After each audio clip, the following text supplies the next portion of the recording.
Ooh, welcome back to Gangs All Here, a New York Jets podcast from the New York Post. Joining us later in the show, friend of the program. Well, his first time on, but he sat two rooms down from Kaz. It'll be Connor Hughes from SNY. He covers the Jets as well as the Giants. Kaz, big week, Jets Bills in Buffalo. Are you experiencing any flu-like symptoms, Kaz? No, but I am very nervous about that, Jake, because the Jets have flu-like symptoms. I have some flu-like symptoms at my house right now. My son is home sick from school. My wife didn't feel well yesterday. So I'm playing with danger right now. The flu's like, forget about COVID. I'm back. The flu's like, remember us? We're the real OGs. We're the ones that get you Yeah. sick. I always forget to get a flu shot and then I get it, and then I'm like, did I get one this year? I didn't get one. Damn it. I Um, haven't gotten one yet, and I'm now worried that I didn't get it yet. yeah, I think next week I might go get one. I don't know if it's too late because it's mid-season right now, but Fat, Corey Davis, DJ Reed, Michael Clemens, all of the flu, maybe even more. I guess flu you could come back in a few days from it. Like, do you Yeah, think I this wouldn't be worried. prohibits them from No, playing? no, no. I wouldn't be worried about the game. Like they're not going to be sick for 5 days from the flu. That'd be something. There, you remember these guys are athletes, so Mm-hmm. it's not like they're 70 years old where they might be getting something. Like we saw it after the game Sunday. DJ Reed was wearing a mask, and he said he had that he woke up that morning with felt like fluid in his lungs, and he ended up coming out of the game for a snap because he couldn't breathe. He was on oxygen all game. A few other guys I saw wearing masks in the locker room. So I think it was going around starting Sunday. Well, it's not good, and they need them to get healthy because listen, they could play, but playing with the flu or flu-like symptoms won't be easy in a cold Buffalo. Uh, Yeah, unflu. I think you're worried does it spread, Jake? That's what you're worried about now. Yep. The guys could, if guys get sick in the next couple of days, they could be in bad shape for the game. The guys who missed practice today, I think, will be fine. Unflu-like symptoms was Max Mitchell. What the hell is going on? NFI list out for the season. Have you heard any rumor what happened there or no? No, I haven't. And I wouldn't speculate, but just understanding what non-football injury is, it's nothing that happened in the game. It's nothing.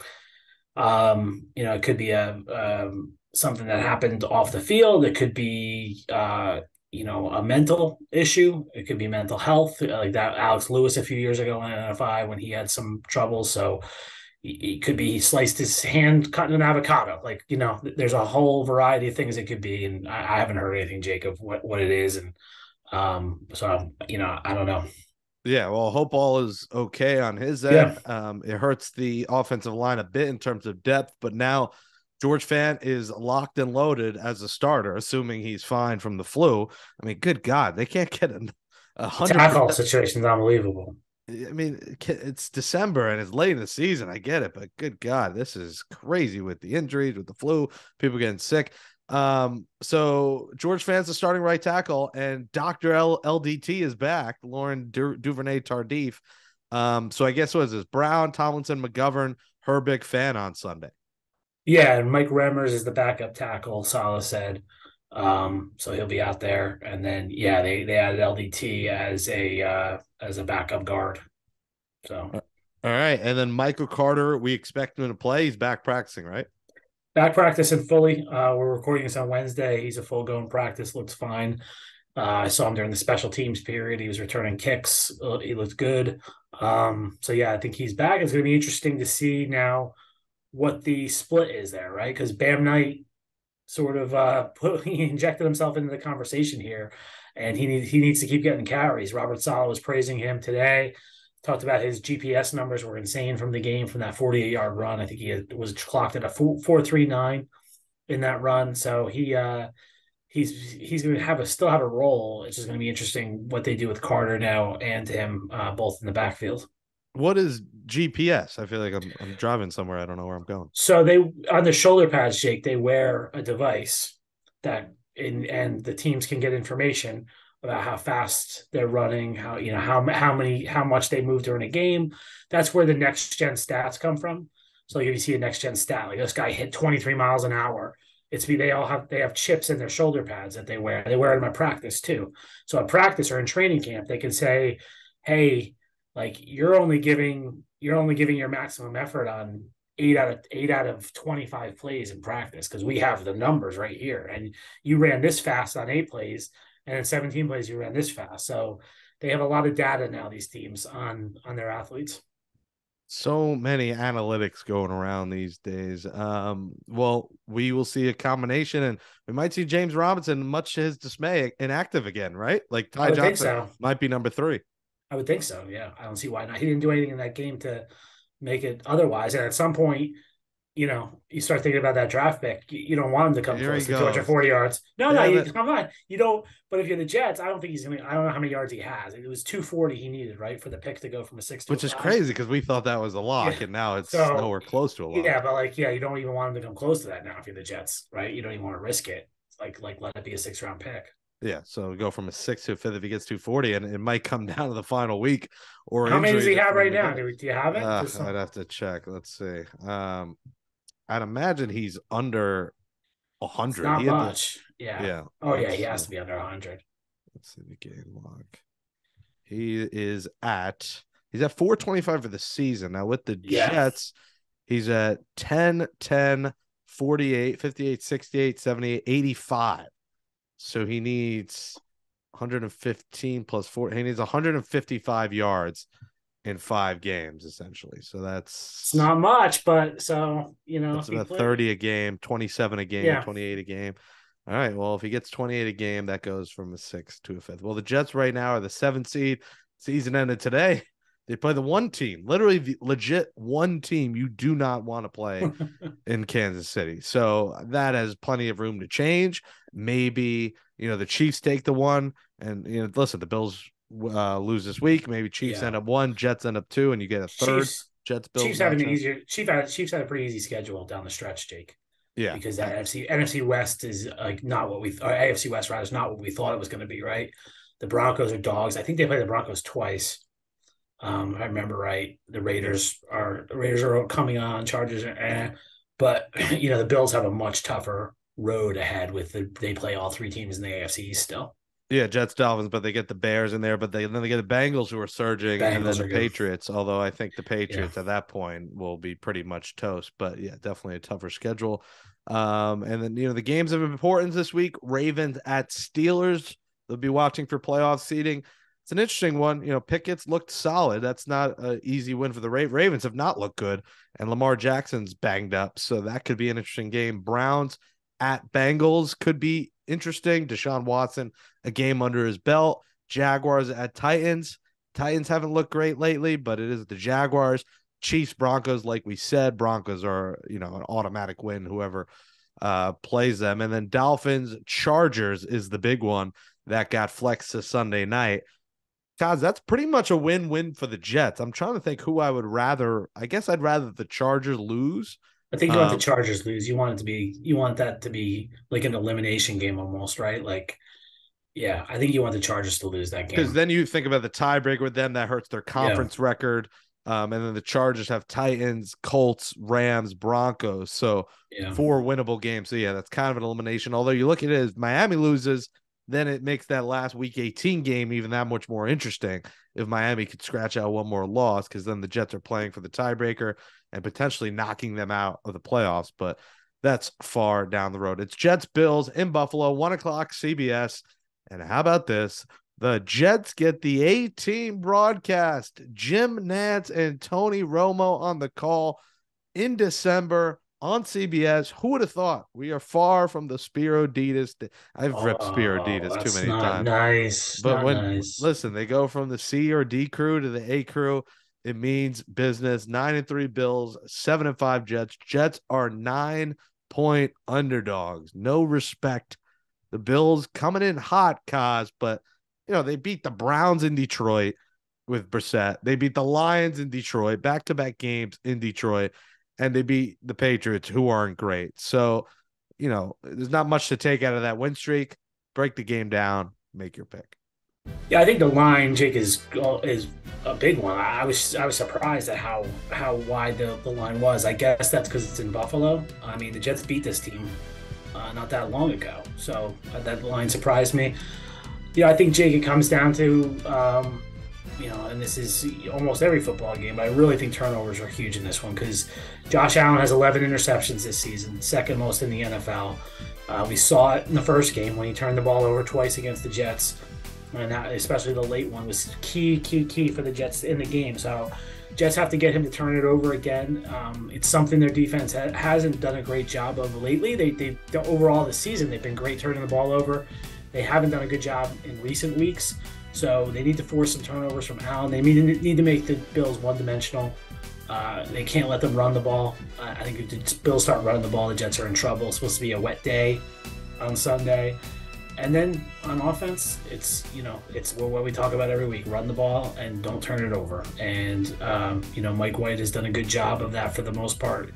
Sunday's interceptions against the Vikings, the first one wasn't a great pass, tip ball, and the last one, I don't blame him. He's just trying to make a play there in the final play of the game. So that's the key to me. Look, I think the Bills are going to be very focused for this game after losing at MetLife last month. I think this is a tall order for the Jets. This is going to be a playoff-like atmosphere.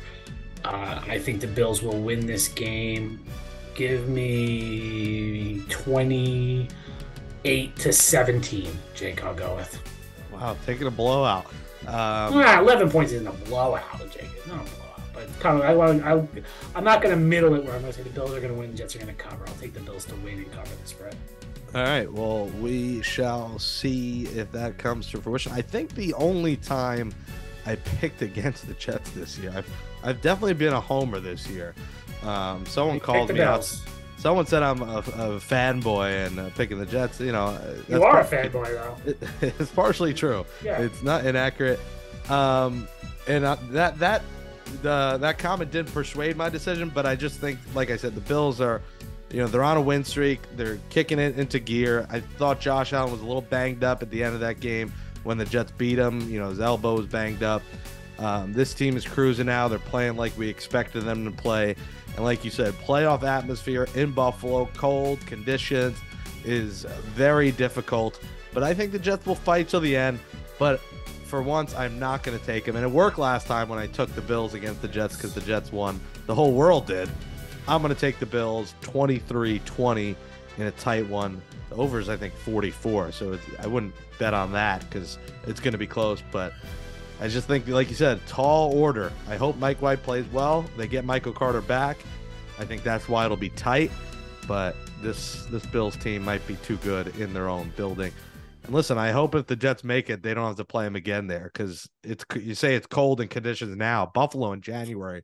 They might be playing in 3 feet of snow. Yeah, the coldest I've ever been in my life, Jake, was Buffalo in January. I went there for Rex Ryan's introductory press conference as the Bills head coach. So that's like mid-January.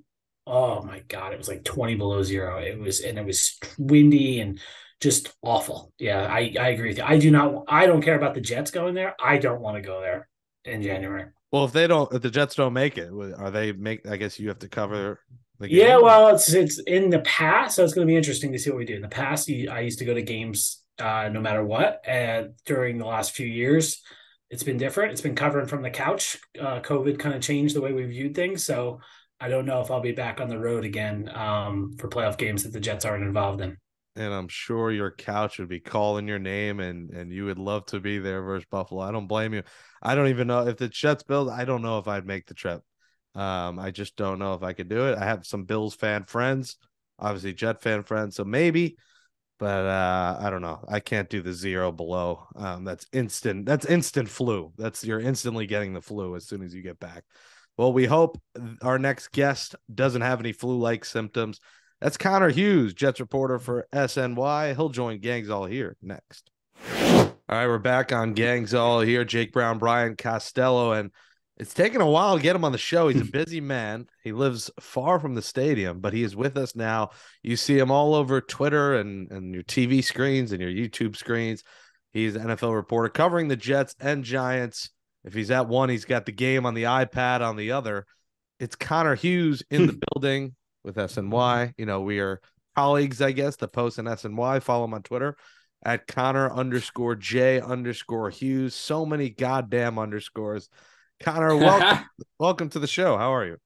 I'm good, man. I'm good. I tried the whole like C Hughes, CJ Hughes, just no underscores. I think I got on the bandwagon a little late, and there was no other Well, variation of my name I could grab without just having the underscores there. Connor was 7 when Twitter started, Jake. That was the That is true. I problem. started I was actually in early in high school was when I remember sitting in my TV tech class and everyone being like, "What's a Twitter?" Because remember that old commercial that was like, it was like I think it was like AT&T, and it was like all about the statistics, and it was like, oh, like 37,000 people just tweeted, and there's 27,000 you that don't know what that means. So yeah, I was around Wow. for that era. I gotta start the insult tally. I take a shot for every time Cosell insult Oh, then Connor. you're not gonna make it through the show. Yeah. Come on, come on. I wonder, who's booking the show, Jake. Connor's, we got Connor, but it's all right. Connor and I are separated by poor Zach Rosenblatt is between us. He's going to get this podcast in stereo today. Yeah. Yeah, well, listen, it was like booking the president. Yeah, We he's finally tough. got him. It took till Tough. He's a December busy 7th. guy. He's a busy Yeah. guy. Listen, he's all over the place, and you're doing a great job, Connor, on the beat this year, covering both sides, the Jets and Giants. How difficult has that been? Having a game on the iPad at one stadium, maybe in one country when you're in London, and still following the other. It hasn't been bad. I mean, I don't think so. I think just the hardest thing, honestly, is just the FOMO aspect of it. Obviously, Kaz will tell you the same thing. This is the New York market. It's an it is an incredibly competitive beat, obviously. So if I'm over there with the Giants, it's kind of like well, what the hell am I missing with the Jets? And then if I'm with the Jets, it's like, oh, what am I missing with the Giants? So I think that aspect of it's been a challenge and just kind of an acclimation for that. But aside from that, man, I love it. I love every second of it. It's cool doing both teams. It's cool still keeping my hand in Jets coverage. I never wanted to leave that because that's kind of where my career really, really began. So I've enjoyed every second of it so far. And we've enjoyed having Connor not be here some days. That's been Yeah, that's been a treat. yeah. Although I've asked for my schedule before anybody else does. The food here doesn't get chronicled, Jake, as well when Connor's not here. He Yeah. sends out the food that we have. I said I'm gonna come here for lunch and then just bounce out and go to the Giants. Giants after that. Yeah, for their like soggy sandwiches. I'll do that. I'll come here for what? I mean, what do we have? Walleye today? I didn't even know what that was. I thought Wall-E was a movie. I didn't realize it was food too. What is walleye? This. Fish. I don't know. It's good though. Fish. What? Yeah, you never heard of walleye? No. Come on. It's a Yeah, fish. your guy's Boy Dunleavy's like losing his freaking mind over here. Yeah. It's not chicken fingers and French fries.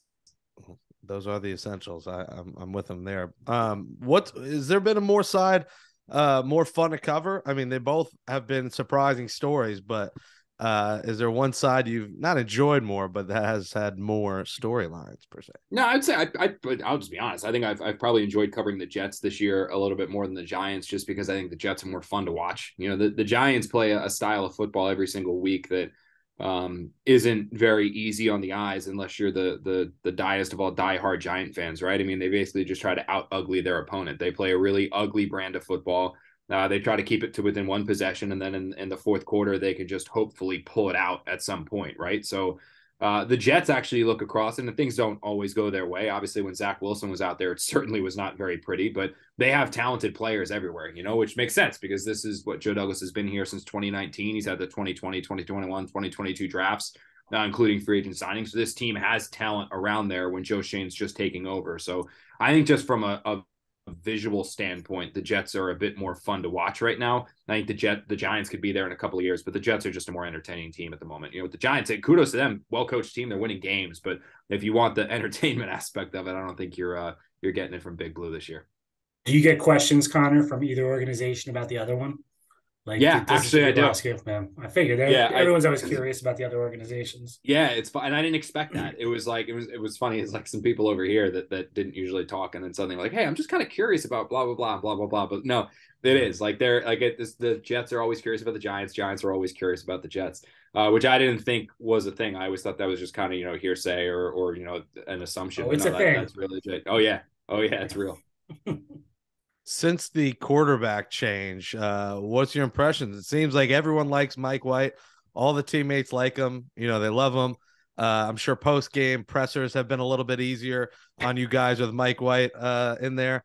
Well, what did you think of these few weeks so far? I mean, I think Kaz can say the same thing. This is probably the best quarterback play we've seen all year, right? I mean, because even when Zach was out there, the Jets weren't, with the exception, and we joke about this a little bit here. Yeah, the fourth quarter in Pittsburgh. Yeah, it's gonna be put up next to the Lombardi Trophy that they have here. It's gonna be the box score from that fourth quarter in Pittsburgh. Yeah. But aside from that, when he went like 11-12 with the touchdown and led the Jets back and all that stuff, virtually every single other game has just seemed like the Jets were trying to win in spite of their quarterback. Playing like that Giants brand of football where it's just get into the fourth quarter, hope the defense almost pitches a shutout, and then our offense with Breece Hall can break something long and get in the end zone and score a touchdown or something like that. So I think since they put Mike White in, you've sort of seen what this offense can do. And obviously it's not perfect, right? I mean, Mike LaFleur certainly did not call a perfect game on Sunday against the Vikings, but what you saw against the Bears and what you saw in the second half against Minnesota is that this offense isn't just a ground and pound, gut it out, try to, as I was saying about the Giants, out ugly your opponent. I mean, they can do some things. Look at Garrett Wilson. The guy looks like a star. Look at Elijah Moore. He's risen from the dead. Corey Davis suddenly starting to make plays. We saw CJ Uzama catch a deep one down the right side. So they're these players that were kind of afterthoughts and oh my God, what's wrong with them this year? As soon as you put Mike White in, he started making plays. And I think what kind of surprised me a little bit when I rewatched that game against Minnesota, because like you said, I mean, I was covering the Giants game, so I had the Jets on the iPad, but you can't be entirely engaged in both games. So you kind of have to you watch it back later, was that when you look at the Bengal game that White played last year and even the Bear game, there were a couple nice throws, but for the most part, dudes were open, right? I mean, like the players were open and Mike White was throwing the ball to open receivers and kudos to him. He hit the open receiver, but they were throws that were there to be made. In the second half against the Vikings, that wasn't the case. I mean, there were situations certainly where guys were open, but he was finding windows, fitting the ball into tight holes that I didn't know existed and was playing a level of football that I didn't know Mike White could, right? Because going into that game, it was like, okay, he's the game manager the Jets have been looking for, and he's going to be able to manage the game better than Zach Wilson, who had a tendency to kind of lose the Jets games, if you will. With Mike White, I think what he taught or showed a lot of people in that second half against Minnesota is that you can put the game on his shoulders a little bit and he can make some legitimate plays. And it's not about winning in spite of your quarterback anymore, but you can use your quarterback as a little bit of a weapon. So if you're a Jet, obviously, if you're a member of the Jets front office and the coaching staff, you got to love seeing that. Although you do wish the guy who was doing it was the dude you picked second overall. But also if you're a Jet fan, you got to like that too, because finally, the one weakness was like, oh, well, the quarterback hasn't developed at the same rate. I think you could look at this one and be like, no, not now. The Jets might just have a quarterback, at least for this year, at their disposal. Yeah, the one I agree with you, Connor, about the throws, because that kind of always been my question with Mike White. It was like, yeah, he can throw the underneath stuff, but when they need him to make when they need to make the big throw, can he make it? And he did that Sunday, even in the loss. I think he walked away going, "Holy crap!" Like, to me, the play was the 4th and 10. Throw to Corey Davis was like, because when he got hit on third down, I watched. He was dead. Yeah, his arm got hit, his ribs got hit. Like that was like a car crash hit, and he was on the ground. You see him laying on the ground for a while, and I was surprised Saleh went for it, because I was like, if I saw my quarterback laying on the ground, it's 4th and 10, I have 3 timeouts, I punt there and play defense and try to get the ball back. And then he comes up with that throw on 4th down. Like that was a ballsy throw. So he showed me something Sunday that I hadn't seen from him before. And now, he's got to do it again. Like the Bills defense is a better defense than he's played this year. So and the Bears defense sucked. The Vikings defense was, the Vikings defense is okay. But now he's got a real defense to do it against. And it wasn't even like the throw to Corey was nice. Like that one was obviously the one that stolen obviously a lot of the attention. But the two other ones that really stood out to me were end of the first half where he hit Garrett on the left side on like a deep, like it was like that corner route, like on the deep out right on the sideline, which kind of set up that 60-yard field goal. And then after he missed Garrett for like what would have been a touchdown, to come back and hit Corey on the same throw. I mean, anyone will tell, any coach. Yeah, any coach, any quarterback, any offensive guy, even defensive guy will tell you like that hardest throw is from the middle to the outside hash by the sideline. You know what I mean? Like that's kind of like the testament of arm strength. Like everyone wants to talk about throwing it 70, 80 yards down the field. That's not what it's about. It's can you hit that outside hash? And to watch him make those two throws on a line, on a bullet, hit the guy right in the hands. I mean, those were throws. I did not think Mike White could make those throws. I really didn't. So it was like, oh, just let him manage the game. Well, no, now you can use him to actually attack a defense, which, like I've said this a couple of times on SNY where, it's not only when they made this switch and they went to Mike White, you basically now gave the Jets their full offensive playbook again, right? Like they didn't have a full playbook with Zach, because if you asked Zach to throw 30, 35 times, you knew he was going to throw 3 or 4 passes that could be or would be intercepted. With Mike, you now had the whole playbook there, right? Well, after that Viking game, I think you can now start adding things to the playbook and changing the way that you run your offense because of what now you can see he's potentially capable of. And I know the Vikings pass defense isn't all that great, and this will be the real true test against Buffalo. But if he does it again here against Buffalo, Kaz, I mean, you and I both see the schedule after this, right? You got the Lions. They're not, I know they're winning, but they're not very good. And then you have the Jaguars, who are a disaster. So, I mean, this is the tough stretch. He's got to survive this tough stretch. Obviously, I think you're in A+ grade against the Bears. He was certainly really good in that second half against the Vikings. And now he's got another big test here against Buffalo. And if he passes this one, win or lose, just keeps this one close or pulls the upset, I mean, I don't know. It's kind of full steam ahead with Mike White the rest of the way there. You mentioned the play calling. I hated LaFleur's play calling at the 1 Here line. we go. I know a lot of Jets fans it worked. did. Yeah, I mean, they had a guy open. That's the thing. So he catches the ball, they win the why game. Not punch it in on third? And because then if he catches the ball, they win. Of course. But what happened on third down? That play sucked. It was an RPO. It was an RPO, and he decided to throw the pass, and Garrett fell down. He could have run the ball, so he fell down. So I did. They ran the first down. They hand the ball off tonight. He gets hit in the backfield by Zadarius Smith. Somehow he wiggles out of it, gets a few yards to the 1. Second down, he gets drilled in the backfield by Harrison Smith. So that's 2 runs. He gets hit in the backfield. So you're, keep going, keep running the ball. Like it wasn't working. It wasn't working. So he catches the ball, they win the game. That's like this play call stuff drives me batty. So the way I went at it is I was talking to somebody over here in this building, and the way I was like, I do not pretend to be an offensive coordinator, do not pretend to be a coach. That's like my favorite thing is around the draft, because I really feel like I know as much as everyone else, because no one freaking knows about the draft. Like it's just it's an inexact science. As Todd said it, right, Kaz? It was the educated crapshoot. Yeah. Like I love it. Like I've loved the way that's been described all the time. So like that, my very elementary football play calling experience on this, which was calling plays for our flag football team way back when, was that the first down play call gets you down to the 1. Like my thought process was second and goal at the 1, I would have run like a little boot, just giving Mike like the option to throw it, run it, or throw it away. Third and goal at the 1, either run a dive or quarterback sneak it up the middle. Then fourth and goal at the 1, you've got everything at the table. If you're on the inch-yard line, you quarterback sneak it, all that stuff. And then when I was talking to this one person, they were like, yeah, you're right. Like that's a good logic. That might have worked. Also, our play calls worked as well because the guy was open and hit it in his hands and he dropped it. So it's if your goal is to set up a touchdown, eventually the Jets called a play where Braxton Berrios was open. Mike White hit him with the pass. The ball was in Berrios' hands and he dropped it. So the ball was a little behind him. It wasn't a great throw. It wasn't perfect. But it was there. He should have caught it, but you know what I mean? Yes. But it wasn't perfect throw. But I mean, the only criticism I had was I didn't like empty, because I at least want the defense to think I might run it there, because I think you're giving them the answers to the test when you run empty and they're going to throw it here. But that was my only criticism. But the play worked. I also I don't. Hey, what's your go ahead? What do you do? This is like an old. I remember. I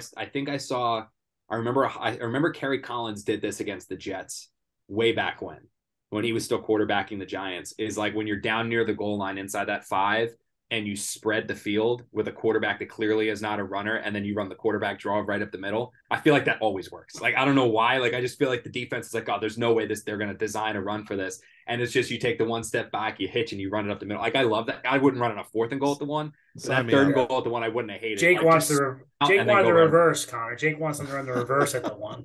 Oh, to Berrios again? He's all about the reverses. He loves the reverse. Well, in the middle of the field, not at the goal line. But if I see another Braxton Berrios end around, I'm going to Come on, it was working the other. It works though. Give Elijah a few end arounds every week. That's my stance. Just give those touches to Elijah. And he got a first down on it. He made like 3 guys miss and got the first. Scored a touchdown though. Remember? Yeah. So did Elijah last year. But Berrios is good at that. He's like a kick returner when he comes around the edge. It's you just can't run it constantly.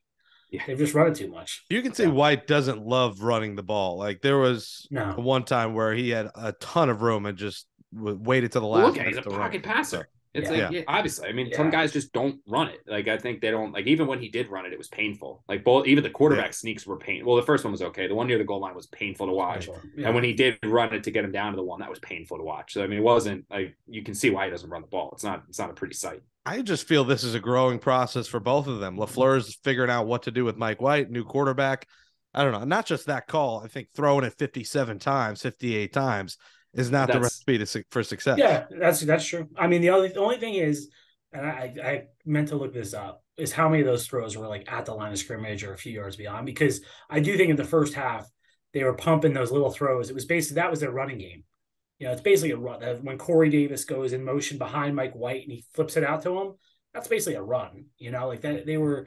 The short passing game was the running game in the first half. So that did, but I agree with you. You can't win, having Mike White throw 58 times a game. That's not going to work. Basically, the only person you do that with is Patrick Mahomes, in my opinion.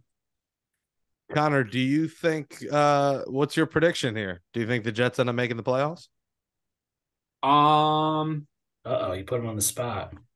Well, I think that, so I mean, I think they're going to get to 9 wins because I think they'll definitely beat the Lions and I think they'll definitely beat the Jaguars. I think that money game that I'm uncertain of is Seattle, because every time I look at him, like, Geno's going to come back down to earth. Well, it's like week 14 and he has not come back. Every time I look at the Seahawks box score every single week to see if Geno stinks again, and he doesn't. And it's like every game is the same. Like, there's some interceptions thrown in there, but it's over 300. It's 60 plus completion percentage. It's 2 touchdowns or 3 touchdowns and maybe a pick in there. And the Seahawks are in every game. And I will say, I don't like Seattle's defense at all. Like, I think the Jets will be able to move against I think the Jets will be able to move against that defense. And theoretically, you would think this top 5, top 10 defense would be able to shut down Geno Smith. But every single game the Seahawks have played this year, Geno's done it. You know what I mean? Like, didn't Geno had a pretty good game against the Broncos week 1 too, right? And that's a top 3 defense, top 2, top 1. I mean, that's one of the best. Now, granted, it's week 1, I know, blah, blah, blah. But I mean, Geno's been doing it every week, and he's going to be fired up for that one. Plus, the Jets are going cross country, which you can't underestimate. Tough place to play. That's the tough one. That's the tough one, man, because I think that could potentially decide it. Because I don't think the Jets are going to beat Miami in Miami. And this week's going to be now. Look, Jets win this game, pull the upset. Yeah, I think they're a shoo-in for the playoffs. But I think that Seahawks game is going to be the real one that decides it for them. Jets have had some horror shows out in Seattle. Snow game in 2008. Was that when didn't Geno sleep through the alarm? Was that Seattle? Nah, that was San Diego. San Diego? Okay. Seattle, I miss covering San Diego games. What was that road trip like? Isn't San Diego gorgeous? The best. Yeah, I missed that one. Don't make me cry. 2008, they played in the snow, and Favre's arm basically fell off, and they lost to was it Seneca Wallace, I think, was the Seahawks quarterback. Oh, my God. Dude, he played forever. Seneca Wallace was in the league for like 10 years. Mike Holmgren's last home game, it was a disaster. Sean Ellis threw a snow boulder at somebody and got I remember that. Yeah, I remember that highlight. And in 2012, I remember they were there, and like the one chance Tebow had to score a touchdown was there, and Dustin Keller jumped off sides. And so it was like right there. If Tebow was going to run in, and they got penalized and they lost. That was like Russell Wilson's rookie year. And then they got stomped there a few years ago when we were during COVID. We weren't there. Yeah. They got crushed. That was the first game. Who'd they replace Greg with? Right? Didn't they replace? That was the first. Who was that? Frank Bush. Frank Bush. That's it. Yeah, because they just replaced. They just replaced Greg, and they got smacked. Well, that was when it was like, they're going to lose every game now. Like, once they replaced the DC and gave up 50 or whatever the hell it was like, he's done, and they bounced back and won, to their credit. I do wish Jamal, also that COVID year also ruined us with Southern California because Gage was keeping them out there. That's what I'll always remember. I do wish Jamal was healthy for that game. That would be fun. Yeah. Jamal and Geno, that'd be a great storyline. Kaz wants to write about it so bad. Just Jamal and Geno take down the Jets playoff Not take down. No, I mean, maybe I have my lead written already. Jake, you might be right, but no, it's just an interesting storyline. Even if the Jets either way, if the Jets, completely end this Geno hype train, that's also a good story. And also that would be, this theoretically could be the game also for Seattle. So you have Seattle and the Jets both fighting for one of those wild card spots. This could be the one where the Jets either kick Seattle out or Seattle ends the Jets' hopes. And that would be, there you go. Man, could you imagine? That would have been a hell of a story, man, where it's Jamal who left the Jets because they had no chance of winning and spent all that time on every podcast talking about how great Seattle was and their winners, the cigar, the music in the locker room. And then the Jets however many years are now that he's been gone, 2 or 3 years, and they're the ones that kick him out of the playoffs. Man, that would have been a hell of a story. Yeah. Jamal was always such a phony anyway, though. He drove me nuts. Any more on that? Jamal being a phony? I mean, everyone saw it. Like, yeah, that's not breaking news. That's just, I mean, look at his Twitter handle when he was with the Jets compared to when he wasn't. Like, it was just typical LSU. Yeah. Well, are you still blocked? Are you still blocked by Jamal? I'm still blocked by Jamal. No, I don't know. I think I'm actually unblocked. He unblocked me at some point. I was blocked. I'm still blocked. That was on his way out when we all started writing columns about like him demanding his trade and stuff, being like, this is silly. Like, what are you doing here? Was when we all got blocked except for one. Yeah. And we obviously figured out why I'm there. All right. Well, we'll see what happens the next few weeks. Miami's going to be an interesting one too, because they're coming back down to earth just a little bit, and hopefully warm weather there. Maybe it's a win and in kind of game in that final week. So we'll see what happens. Connor Hughes, Connor _ I would hope so, because that would send me to Miami. I would be down for that. That would, because the other option is Philadelphia, but I have a feeling the Giants are probably. You live closer to Philadelphia. I know, but Miami is warmer, and I haven't been able to play golf in like 2 weeks. So we're gonna hope for the 80 degrees in Miami. I hope that game is important because I have a decision of going to that or my brother's engagement party in Georgia that weekend. And Kaz says it's okay that I skip out the engagement party. And you absolutely can. There's going to be a wedding. He can't skip the wedding. He can't skip the wedding, but he can skip the engagement party. Yeah. I'm like, an engagement party. Come on. And you do it week 18 of the football season. Like, can you check the NFL schedule? And his fiance. Wait, are they already engaged? Yeah, his fiance is a Falcons fan who likes football. So I'm like, you think you want to watch the game or something? That's a bust, as Todd would say. Well, the other thing is that a place, Jake? Like, did they have to pay for a place, or is it? I think maybe a restaurant. I think or something. Okay, because if you're gonna do an engagement party, you do it. When did they get engaged? A few months ago, I think. What the fuck? Terrible job. That's ridiculous. That's a bad. When you get an engagement party, should be like when my wife and I got engaged. It was like that evening. Like, we got engaged, and that evening we had like our family and friends over to like celebrate like that evening. Like, if you got to do it that evening, that weekend, that week, you can't do months later. You can. And a week after New Year's, like, people are busy. Like, it's a busy time. Like, post holidays, there's a lot going on. I don't get it. Yeah. But skip out, man. Well, the other side is I go to Georgia. It's the party Saturday, and then I fly from Atlanta to Miami and do that. But then I get like a day in Miami. I'll give you the doctor's note. Just skip it. I would like a whole weekend, maybe hit Club Live, hit the beach, have some fun. The Clevelander. Guys, you ever hit the Clevelander? Club Live? No? All right. Clevelander's fun. Yeah. Cleveland. I've had some good times at the Clevelander. I got to figure out though, because I'm supposed to have jury duty that Monday. And so I got to figure out I think I can get off jury duty if I'm not in the state because I'm traveling for work. I hope that's an acceptable Tell excuse. them you have the next 5 months free after that and find a time in the next 5 months after that. Connor Hughes, follow him on Twitter. Connor_J_Hughes, and catch him on SNY. Of course, Connor, good to finally have you on Gangs All Here. Yeah, thank you guys. I appreciate it. And I realized I could do these things here in this office. I didn't do it when I had my podcast, The Athletic. Yeah. Yeah, we'll just bring Zach in for it next time. Yeah, we'll have him sit in the back. Yeah, exactly. All right. Thanks, Connor. I'll talk to you guys.